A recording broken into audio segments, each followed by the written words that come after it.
అందరికీ నమస్కారం.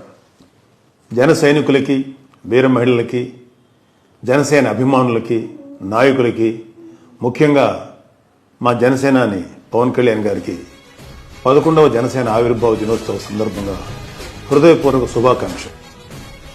భార్య బిడ్డలతో సంతోషంగా గడిపే తన వ్యక్తిగత జీవితాన్ని, తన కుటుంబ సభ్యులమైన మా అన్నదమ్ములు, అక్కచెల్లెళ్ళు, మా అమ్మ, మాతో గడిపే అమూల్యమైన సమయాన్ని, అలాగే తన సినిమాల ద్వారా వచ్చే ఆదాయాన్ని, తన ఆస్తులను కూడా తన ప్రజల కోసం త్యాగం చేసే ఒక గొప్ప నాయకుడు పవన్ కళ్యాణ్ గారు. ఆయన సమక్షంలో పనిచేసే అవకాశం రావటం నా అదృష్టం.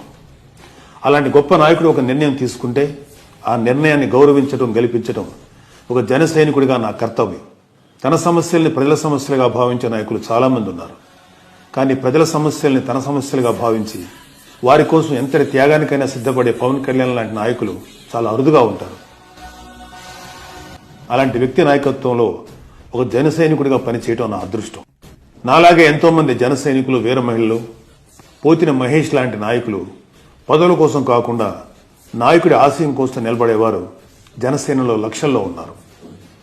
అలా పార్టీ కోసం, నాయకుడి ఆశయాల కోసం, ఆ ఆశయాలు నిలబెట్టడం కోసం పనిచేస్తున్న ప్రతి ఒక్కరికి జనసేన 11వ ఆవిర్భావ దినోత్సవ సందర్భంగా మరొకసారి నా శుభాకాంక్షలు తెలియజేస్తున్నాను.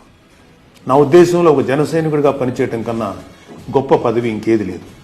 జై జనసేన, జై హింద్.